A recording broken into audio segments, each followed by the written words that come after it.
Halo guys, assalamualaikum warahmatullahi wabarakatuh. Kembali lagi ke channelnya Nyong Trinil ngapa orang ngapak orang kepenak.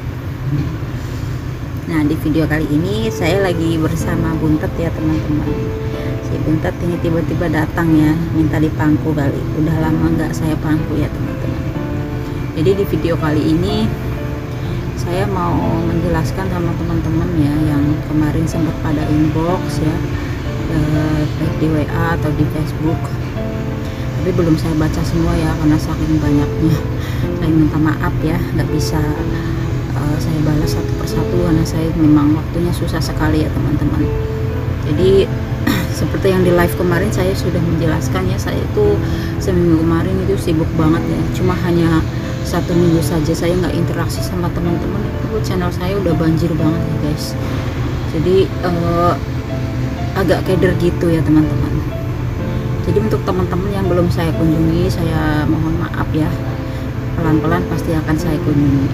Kalau kalian itu tetap selalu nongol di video-video saya, pasti akan saya ingat ya, akan saya ingat dan nyoplok dari memori ya, pasti akan hafal, saya sampai hafal. Kadang saya seperti itu, bolak-balik komen teman-teman yang belum saya kunjung balik, tapi dia tetap komen, tetap datang ke video saya. Jadi lama-lama saya itu nyoplok ya, jadi saking hafalnya akhirnya saya kunjungin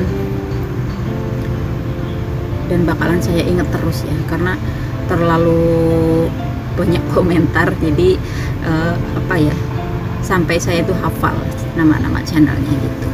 Jadi untuk yang nggak sabaran ya, karena ada juga yang bilang katanya saya jadi sombong ya. Bukan sombong sebenarnya, mungkin mereka itu gak nyimak video saya semuanya ya, tapi kalau mereka tuh menyimak video saya semuanya, insya Allah mereka juga akan tahu. Tapi saya maklumi ya, mungkin saja mereka yang bilang seperti itu, bilang saya sombong katanya, bilang saya itu jadi nggak aktif apa gimana kayak gitu. Jadi saya maklumi ya teman-teman. Jadi mungkin mereka itu nggak tahu apa yang terjadi pada diri saya di sini. Dan saya pun di sini ya juga seorang TKW kan, nggak semua TKW itu kerjanya rileks ya. Ada juga yang rileks banget ya, sampai mainan HP 24 jam itu enak. Kalau saya sebenarnya bebas mainan HP ya teman-teman, cuman saya itu waktunya susah gitu. Jadi majikan saya itu nggak melarang ya, nggak melarang saya mainan HP, cuma waktu saya yang nggak ada ya untuk main-main.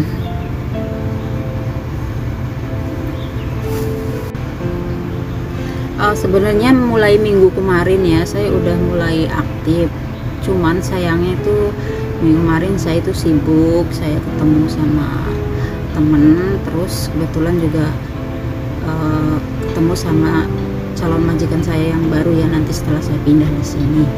Insya Allah kalau saya diterima ya, mudah-mudahan aja diterima, insya Allah saya kerja menggantikan teman saya gitu. Dan teman saya juga udah kerja lama ya di majikan itu, jadi udah nggak diragukan lagi ya. Tapi kan nggak semua majikan itu cocok sama pembantu, terus ganti pembantu cocok lagi ya, jadi harus ada kecocokan. Tapi kemarin aja pas pertama ketemu tuh ya, pandangan pertama itu udah nyaman gitu, kayak udah kenal gitu guys. Mudah-mudahan bosnya teman saya itu mau menerima saya sebagai gantinya teman saya. Mudah-mudahan aja ya teman-teman, karena menurut teman saya itu kriteria majikannya itu nggak suka pembantu yang neko-neko ya. Intinya mungkin yang wajah-wajah deso seperti saya, yang mungkin yang kelihatan nggak neko-neko, padahal saya dulu juga neko-neko ya guys. Cuma kata teman saya, dia itu orangnya pengennya pembantunya yang simple aja, itu nggak apa sih bahasa Jawanya, nggak nal-nilan gitu. Padahal saya juga nal-nilan sih tapi muka saya bukan desa kan. Jadi kemarin pas ketemu alhamdulillah ya, responnya positif banget, terus disambut baik banget ya. Saya diajak main ke rumahnya, terus dia tinggal judi ya, cuma ketemu berapa, paling setengah jaman ketemu sama majikannya. Terus dia pamit pergi, terus suruh pembantunya ngajak saya ke rumahnya untuk survei. Jadi saya itu yang survei ke rumahnya, bukan dia yang gimana ya, yang melihat saya itu harusnya kan survei ke rumahnya, saya datang ke sana, dia tuh ngecek gimana saya kerjanya gitu, dia harus lihat, dia juga harus survei saya gimana cara kerjanya gitu, cocok apa enggak gitu. Tapi ini kebalik, saya yang survei, terus teman saya itu ngajak ke rumahnya, terus di sana itu udah gimana ya, rasanya saya masuk ke rumah majikan teman saya itu kayak adem gitu, kayak auranya tuh positif banget ya guys, kayak nyaman gitu. Jadi hati saya itu agak berprasangka baik kalau saya itu bakal diterima di situ gitu. Kelihatannya gitu, rasa-rasanya seperti itu. Jadi saya seperti ada keyakinan benar-benar 99% saya diterima di situ.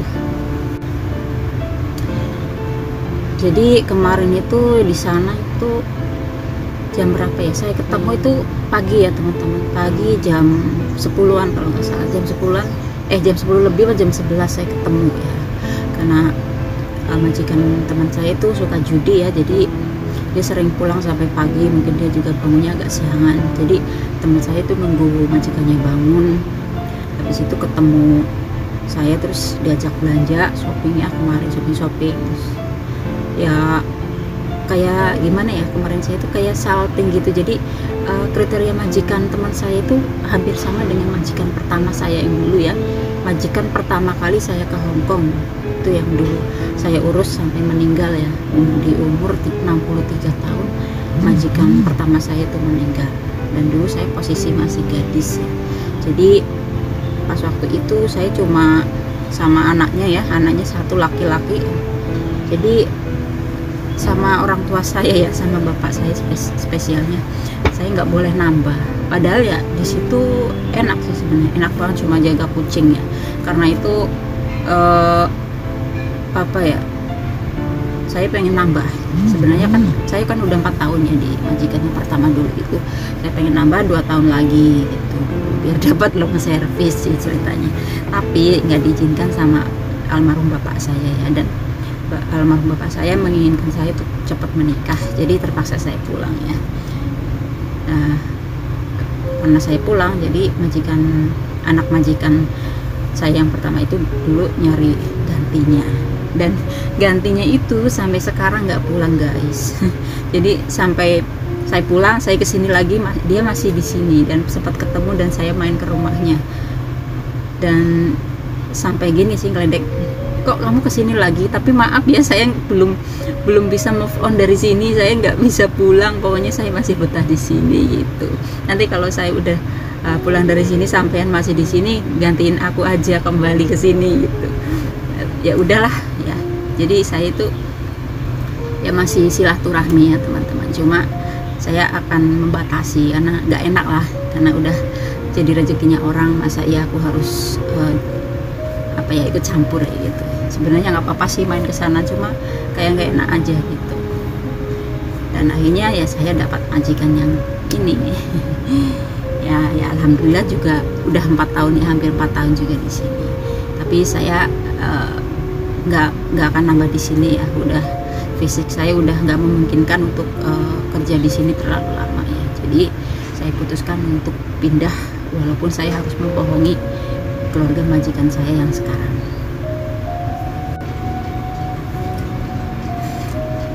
Sebenarnya di sini tuh ya termasuknya oke sih sebenarnya. Kerjaan, yang namanya kerjaan pasti capek semua ya teman-teman. Cuman saya di sini tuh benar-benar nggak bisa tidur ya, yang benar-benar nggak bisa tidur itu gimana. Jadi pagi sampai malam itu saya sibuk banget ya. Paling konten kayak gini, habis konten saya langsung ngebut kerja teman-teman. Jadi semuanya saya serba instan ya, video instan, ngedit instan, thumbnail instan, jadi semuanya serba instan, dan hasilnya itu ya mungkin rezekinya kalau videonya banyak ya mungkin itu rezeki saya, tapi kalau pas sedikit ya udahlah, anggap saja bermain gitu, bermain di YouTube gitu, biar HP-nya nggak full memori. Jadi saya tuh di sini tuh kurang banget tidurnya ya, sampai malam kerjanya sibuk, habis itu giliran waktunya istirahat tidur, saya tuh nggak bisa tidur teman-teman.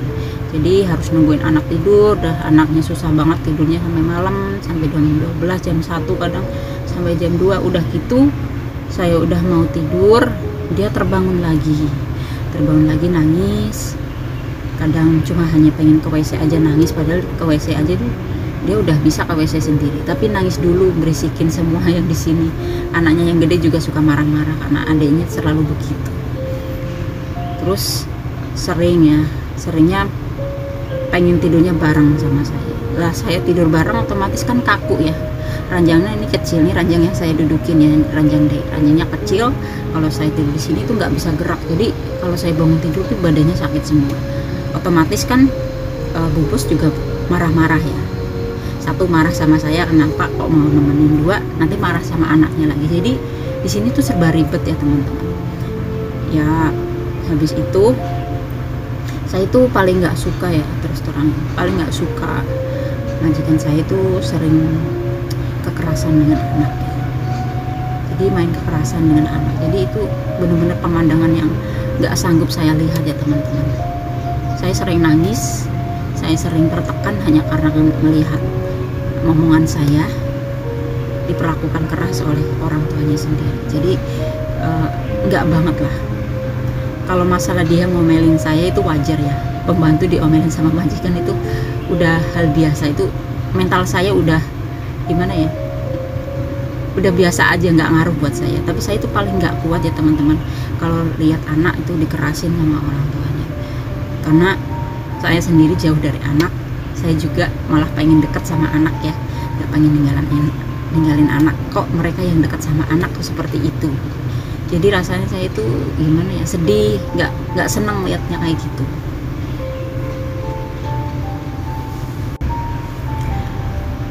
Jadi saya pindah itu bukan karena apa-apa ya. Kalau bersyukur ya, saya sangat bersyukur ya, terus terang sih saya sangat bersyukur karena majikan memang termasuk baik ya, dalam segi apapun itu baik. Maksudnya dalam segi makanan, segi saya beribadah itu bebas ya. Jadi main HP juga bebas. Cuma yang nggak waras itu pola tidurnya, terus pola hidupnya mereka itu yang suka judi, bawa-bawa anak sama pembantu ikutan mereka judi. Kalau mereka judi sampai pagi ya ikutan sampai pagi, nggak mikir anak belum mandi, babunya belum mandi, babunya kurang istirahat, anaknya kalau tidur rewel. Jadi nggak pernah pedulikan itu. Jadi apa ya, boro-boro memikirkan pembantunya ya, memikirkan kesehatan anak mereka sendiri tuh juga saya pikir enggak. Mereka tuh nggak tahu lah tipe orang yang seperti apa. Jadi saya itu di sini cuma tertekan gara-gara itu ya teman-teman. Kalau masalah yang lain-lain saya biasa aja, masalah diomelin itu udah biasa ya, mental saya udah nggak mempan. Tapi kalau masalah kekerasan sama anak itu yakin saya itu benar-benar sakit hati banget ya, karena saya sendiri yang ngasuh 4 tahun, dari mereka yang kecil itu umur 3 tahun sampai sekarang udah mau umur berapa ya, 3, 4, 5, 6, 7 mau 8 tahun ya yang kecil itu. Saya nggak pernah yang namanya main pukul, nyubit atau gimana, nggak pernah ya. Ngomel saya pernah, wajar ya ngomel. Saya tuh ngomel itu nggak seperti mereka gitu. Tapi kalau orang tuanya itu benar-benar ya, pokoknya itu saya kena mental lah, intinya saya kena mental dengan perlakuan mereka terhadap anaknya gitu. Jadi saya udah nggak kuat lagi di sini teman-teman, udah nggak kuat, bukan nggak kuat kerjaannya ya. Kalau kerjaan saya sebenarnya kuat-kuat aja, karena saya itu udah biasa kerja keras dari kecil ya. Dari kecil saya itu membantu orang tua saya nyetak bata ya, bata dari tanah itu. Jadi saya udah biasa kerja keras. Terus SMP saya jadi tukang cuci keliling ya. Jadi saya itu senang bekerja gitu, dapat uang bukan dari orang tua. Jadi nggak mengharapkan dari orang tua semua. Saya punya penghasilan sendiri ya dari itu, nyetak bata ya, terus cuci keliling di tetangga-tetangga yang berada gitu ya. Zaman dulu kan belum pakai mesin cuci ya. Keliling saya itu tukang cuci. SMP saya udah kerja dari tukang cuci. Jadi keputusan saya mungkin ya, bukan mungkin lagi, udah bulat teman-teman. Saya udah menjawab majikan saya bahwa saya tidak akan tambah kontrak dengan alasan tidak diizinkan oleh keluarga, walaupun padahal tidak. saya itu finish nanti bulan 8 ya teman-teman. Mudah-mudahan nanti setelah mau proses visa pemajikan yang baru, prosesnya lancar, terus saya mau pulang dulu ya teman-teman. Mudah-mudahan saya bisa pulang agak lama ya, supaya saya bisa melepaskan rindu dengan keluarga, terutama untuk anak saya yang udah saya tinggal 4 tahun ya teman-teman. Mudah-mudahan, minta doanya ya teman-teman, semoga majikan yang kemarin saya temui itu cocok dengan saya dan deal mau tanda tangan kontrak dengan saya ya. Insya Allah kalau saya diterima di majikan tersebut, saya mungkin pola hidupnya akan lebih sehat ya, walaupun saya nggak tahu ya gajinya berapa, saya nggak peduli mau standar mau lebih mau berapa, yang penting jangan kurang dari standar ya teman-teman. Kalau kurang dari standar itu melanggar pemerintah. Jadi saya akan syukuri aja ya, karena kesehatan saya bagi saya itu lebih penting daripada gaji gede. Tapi saya itu sering sakit, tersiksa batinnya, fisiknya tersiksa. Jadi seolah-olah saya itu menzolimi diri saya sendiri ya teman-teman dengan gaji gede gitu. Jadi ya udahlah, saatnya saya tuh relax ya, tetap digaji tapi relax, nggak tertekan ya. Kalau di sini kan gaji gede ya, memang gaji saya itu gede di atas standar jauh gitu, tapi ya itu saya itu tersiksa lahir batin ya teman-teman. Mungkin ya ini saatnya saya itu mensyukuri ya, dan harus menghargai diri saya sendiri, menjaga kesehatan diri sendiri ya, supaya nantinya saya tetap sehat, panjang umur, tidak merepotkan ya. Daripada saya di sini tambah terus ya gajinya memang besar ya, bukan besar lagi, sangat besar ya, hampir 2 kali lipat kalau saya nambah di sini. Tapi ya itu, saya itu menyiksa diri, terus akhirnya saya sering sakit ini itu, dan takutnya saya itu malah nanti setelah pensiun dari sini saya malah penyakitan, terus malah menghabiskan uang untuk berobat, dan itu namanya percuma ya teman-teman. Jadi nyari uang itu buat masa depan ya, bukan untuk berobat ya. Berobat kalau sakit itu ya wajar, tapi pokoknya yang sakit biasa gitu. Jadi ya udahlah, bismillah ya teman-teman, mudah-mudahan ini keputusan terbaik buat saya ya untuk kedepannya. Mudah-mudahan saya kedepannya lebih baik ya, sehat selalu, nggak seperti sekarang ya, benar-benar sakit, benar-benar gini gitu, banyak keluhan gitu ya guys. Saya rasa sekian saja ya teman-teman, mudah-mudahan video saya itu bermanfaat untuk teman-teman dan memotivasi teman-teman yang mungkin merasakan sama seperti saya ya. Nah, dari kisah saya kita bisa ambil hikmahnya ya teman-teman. Jangan pernah kita itu menzolimi diri kita sendiri dengan gaji besar ya. Jangan tergiur gaji besar, kita harus tahu perjuangannya seperti apa dan mampukah fisik kita gitu ya teman-teman. Jadi kita lebih baik gaji standar ibaratnya ya, gaji standar tapi kita tuh nyaman, terus kita badannya sehat, daripada gaji gede tapi kita tersiksa lahir batin dan sering sakit-sakitan ya teman-teman. Mudah-mudahan bermanfaat dan bisa memotivasi teman-teman yang mungkin kasusnya sama seperti saya ya. Hargai kesehatan kita ya, jangan pernah kita menzolimi diri kita sendiri. Sekian saja video dari saya ya teman-teman. Terima kasih yang udah menonton dan selalu support channel Trinil Ngapak. Semoga kita semua sehat selalu, lancar rezeki dan sukses berjamaah ya teman-teman. Salam ngapak, orang kepenak, dan salam sukses berjamaah. Wassalamualaikum warahmatullahi wabarakatuh. Dadah, see you next video.